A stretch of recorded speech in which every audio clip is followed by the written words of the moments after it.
If we all want to model Jesus in our home to our spouse, a servant's heart is a big part of that. Welcome to the kitchen. Yeah. Great to have our kitchen couples with us. We got Mike and Diane Clemens, Eric and Kara Maines.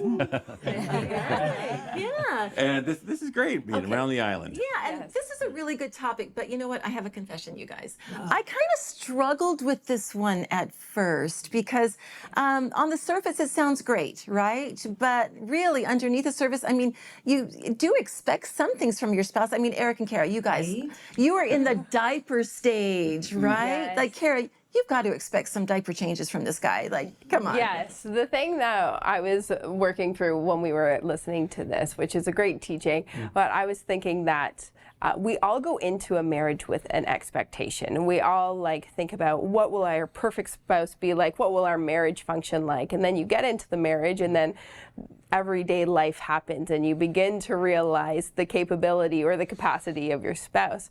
I also think that sometimes we have our hidden expectations, and in today in our culture, I think that is shifting a little bit. What was expected out of the wife today is very different than what was expected out of a wife 20 years ago, 30 years ago, and same with the husband. And I think the thought of expectations now needs to be an open conversation, because I don't have the capacity. I can't stay home with the kids anymore, or I can't make all of our meals because I'm working full time just as much as Eric. And so our expectations for each other look a little differently because of the capacity of where we're at today. Yeah, the Wrights in that teaching mentioned how they're in their season of life they can actually have a zero expectations on each other. Where when we heard that, we look at each other, it's like we're kind of we're living in a point of exhaustion right now, and so yes, I have lots of expectations on it. But it was a great teaching. But definitely everything you said is just we're coming from a point of exhaustion sometimes. As you said, we're in the diaper stage and also potty training stage, but it reminded me of the scripture of wives, submit to your husbands as you do to the Lord, and husbands, love your wives as Christ loved the church and gave himself up for her. I think it's the posture of your heart and the expectations and about serving each other in that. So As Christ loved the church, that's pretty much all in service, right? That's a huge. servant's heart, big time. Yeah. It's sacrificial. Yeah. That's good. Yeah. Well, the way I saw it is opportunities, right? And so for me, I have opportunities, and so I don't want to meet my wife's expectations or have it. I want to exceed, right? So in saying that, right, the real goal for me is it's not about an expectation. Right, it's about an opportunity, right, to enrich my wife, to give value, and that could be as simple as bringing home something with just on a quick errand. You want to run a quick errand, you bring something extra home, right, or as complex as getting something that she's wanted for a long time. One of those things you have to wait for, and so.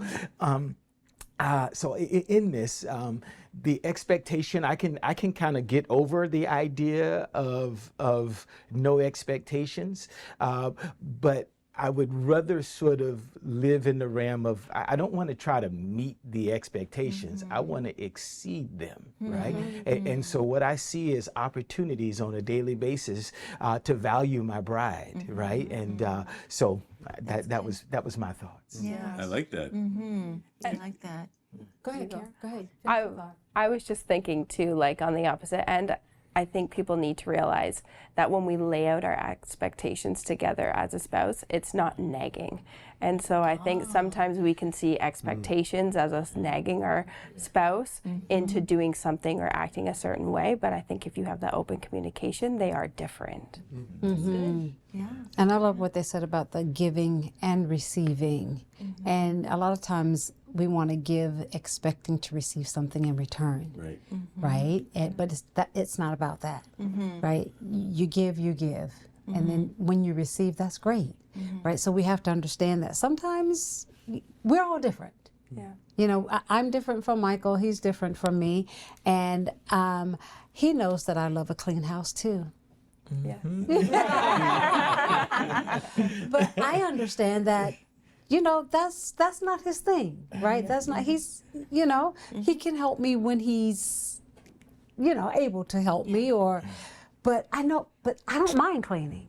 I don't mind doing those things, right? And I do it out of the kindness of my heart. I don't expect him to say, "Oh, yay, babe, thank you for." No, that's just what I do, right? Because it's in me to do that, right? And there are things that he does for me, right? So it's that giving and receiving that we have to do. So not transactional, like not you scratch my back, then I'll scratch yours. Like that's the transactional thing, right? Yes. In fact, when we do some marriage seminars, we'll say to the guys especially, you know, if you see your wife doing something around the house, maybe she's at the kitchen sink, maybe one of their top needs is a soft, non-sexual affection. So we say, why don't you just go up and kind of scratch her back, just unexpectedly, just a light little touch, and not expect anything in return, Yeah. right? And so that's kind of like gold to her. Yeah, it is. It is. And resist the urge for your hand to go south. That's right. Yes. We always say that I too. usually because add there's that, no too. expectation. But the bottom line is having a servant heart,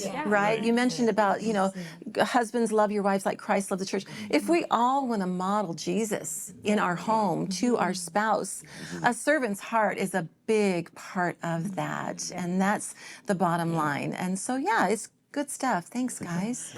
Yeah, so this was, as Michael Jr. said, better than expected. Our kitchen discussion. And so stay with us. You can expect more coming up. All right.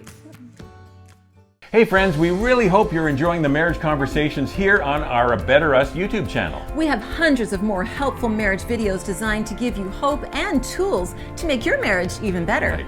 And you can see just a few options we think you might like here and here. So keep exploring. Oh, and make sure you subscribe by clicking here so you don't miss out on all the great marriage help we have coming your way all the time.